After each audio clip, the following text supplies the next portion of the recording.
Lendo a Bíblia em um ano. Dia 66. Primeira leitura. Números capítulo 8, versículo 1 ao capítulo 9, versículo 23.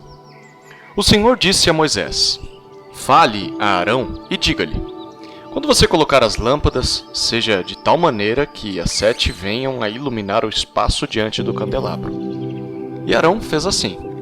Colocou as lâmpadas para que iluminassem o espaço diante do candelabro, como o Senhor havia ordenado a Moisés. O candelabro era feito de ouro batido desde o seu pedestal até as suas flores. Segundo o modelo que o Senhor havia mostrado a Moisés, assim ele fez o candelabro. O Senhor disse a Moisés: Separe os levitas do meio dos filhos de Israel e purifique-os. Faça o seguinte para purificá-los. Você aspergirá sobre eles a água da expiação. E eles farão passar a navalha sobre todo o corpo deles, lavarão as suas roupas e se purificarão. A seguir, pegarão um novilho com a sua oferta de cereais, feita da melhor farinha amassada com azeite. E você pegará outro novilho para a oferta pelo pecado. Você fará chegar os levitas diante da tenda do encontro e reunirá toda a congregação dos filhos de Israel. Quando, pois, fizerem chegar os levitas diante do Senhor, os filhos de Israel porão as mãos sobre eles.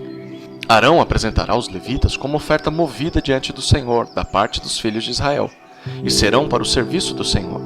Os levitas porão as mãos sobre a cabeça dos novilhos, e você sacrificará um dos novilhos para a oferta pelo pecado e o outro para o holocausto ao Senhor, para fazer expiação pelos levitas. Você porá os levitas diante de Arão e diante dos seus filhos, e os apresentará por oferta movida ao Senhor. Assim você separará os levitas do meio dos filhos de Israel. Os levitas serão meus. Depois disso, os levitas entrarão para fazerem o serviço da tenda do encontro, e você os purificará e os apresentará por oferta movida, porque dentre os filhos de Israel eles me são dados. Eu os tomei para mim em lugar de todo o primeiro filho que nascer, do primogênito de cada um dos filhos de Israel. Porque meu é todo o primogênito entre os filhos de Israel, tanto de homens como de animais. No dia em que matei todos os primogênitos da terra do Egito, eu os consagrei para mim. Tomei os levitas em lugar de todos os primogênitos entre os filhos de Israel. E os levitas, dados a Arão e a seus filhos dentre os filhos de Israel, entreguei-os para fazerem o serviço dos filhos de Israel na tenda do encontro, e para fazerem expiação por eles, para que não haja praga entre o povo de Israel quando os filhos de Israel se aproximarem do santuário. E assim fizeram Moisés, Arão e toda a congregação dos filhos de Israel com os levitas. Segundo tudo que o Senhor havia ordenado a Moisés a respeito dos levitas, assim lhes fizeram os filhos de Israel. Os levitas se purificaram e lavaram as suas roupas, e Arão os apresentou por oferta movida diante do Senhor e fez expiação por eles para purificá-los. Depois disso, chegaram os levitas para fazerem o seu serviço na tenda do encontro diante de Arão e dos seus filhos. Como o Senhor havia ordenado a Moisés a respeito dos levitas, assim lhes fizeram.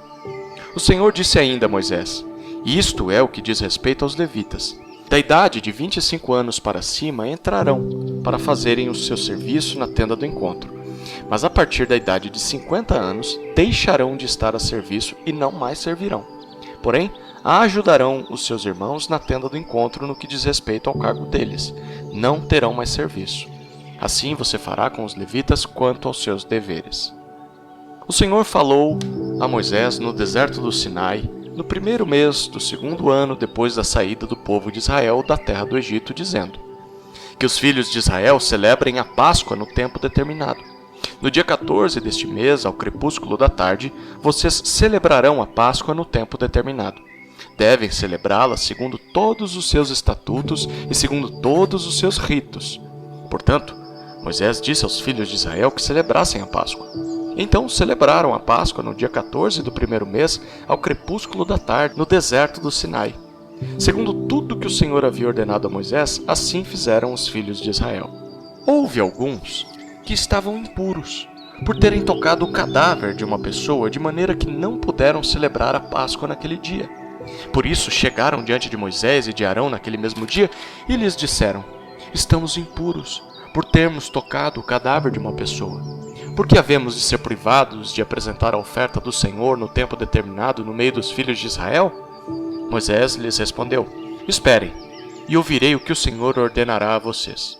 Então o Senhor disse a Moisés: fale aos filhos de Israel, dizendo: quando algum de vocês ou dos seus descendentes se tornar impuro por causa de contato com um morto, ou estiver em viagem longe de vocês, ainda assim celebrará a Páscoa ao Senhor. Devem celebrá-la no dia 14 do segundo mês, no crepúsculo da tarde. Devem comê-la com pães sem fermento e ervas amargas. Não deixarão sobrar nada até a manhã seguinte e não quebrarão nenhum osso do cordeiro. Farão tudo segundo todo o estatuto da Páscoa. Porém, se um homem estiver puro, não estiver em viagem e deixar de celebrar a Páscoa, esse será eliminado do seu povo, porque não apresentou a oferta do Senhor no tempo determinado. Tal homem levará sobre si o seu pecado. Se um estrangeiro habitar entre vocês e também quiser celebrar a Páscoa ao Senhor, deverá celebrá-la segundo o estatuto da Páscoa e segundo o seu rito. Vocês terão um só estatuto, tanto para o estrangeiro como para o natural da terra. No dia em que foi levantado o tabernáculo, a nuvem cobriu o tabernáculo, a saber, a tenda do testemunho. E à tarde estava sobre o tabernáculo uma aparência de fogo até a manhã seguinte. Assim acontecia sempre. A nuvem o cobria e de noite havia a aparência de fogo. Quando a nuvem se erguia de sobre a tenda, os filhos de Israel se punham em marcha. E no lugar onde a nuvem parava, aí os filhos de Israel acampavam. Segundo o mandado do Senhor, os filhos de Israel partiam, e segundo o mandado do Senhor, acampavam. Por todo o tempo em que a nuvem pairava, aí os filhos de Israel acampavam. Segundo o mandado do Senhor, os filhos de Israel partiam. Segundo o mandado do Senhor, os filhos de Israel partiam, e segundo o mandado do Senhor, acampavam. Por todo o tempo em que a nuvem pairava sobre o tabernáculo, permaneciam acampados. Quando a nuvem se detinha muitos dias sobre o tabernáculo, os filhos de Israel cumpriam a ordem do Senhor e não partiam. Às vezes a nuvem ficava poucos dias sobre o tabernáculo. Então, segundo o mandado do Senhor, permaneciam, e segundo a ordem do Senhor, partiam. Às vezes a nuvem ficava desde a tarde até a manhã seguinte. Quando pela manhã a nuvem se erguia, punham-se em marcha, quer de dia, quer de noite. Erguendo-se a nuvem, partiam. Se a nuvem se detinha sobre o tabernáculo por 2 dias, ou 1 mês, ou por mais tempo, enquanto pairava sobre eles, os filhos de Israel permaneciam acampados e não se punham em marcha. Mas quando a nuvem se erguia, eles partiam. Segundo o mandado do Senhor, acampavam, e segundo o mandado do Senhor, se punham em marcha. Cumpriam o seu dever para com o Senhor, segundo a ordem do Senhor por meio de Moisés. Segunda leitura. Marcos, capítulo 13, versículos 14 a 37. Quando, pois, vocês virem o abominável da desolação situado onde não deve estar, quem lê, entenda. Então, os que estiverem na Judéia, fujam para os montes. Quem estiver no terraço, não desça, nem entre para tirar de casa alguma coisa. E quem estiver no campo, não volte atrás para buscar a sua capa. Ai das que estiverem grávidas e das que amamentarem naqueles dias. Orem para que isso não aconteça no inverno. Porque aqueles dias serão de tamanha tribulação como nunca houve desde o princípio do mundo criado por Deus até agora e nunca, jamais haverá.